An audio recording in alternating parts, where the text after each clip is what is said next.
V teh 20 letih, ko delam, sem spoznala veliko otrok, veliko generacij in vsaka majhna sprememba, ki mi je uspela na njih, ima sprememba v smislu, da so nekaj se naučili, da so nekaj naredili, da so bili veseli. To je zame tisto, kar je pomembno. Tako da majhne stvari pri otrocih so tiste, ki so mogoče ostale in šle naprej. Pogrešam malo šolo, ki je bila priprava na šolo, na 1. razred.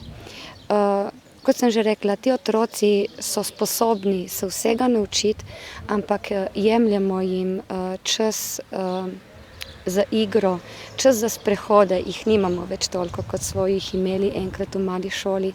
In saj prilagajamo delo otrokom, njihovi starosti, ampak vseeno konec šolskega leta določene tiste cilje, ki so zapisani, jih moraš doseči in veliko otrok bi raje bilo v vrtcu kot v šoli in jaz se strinjam s tem.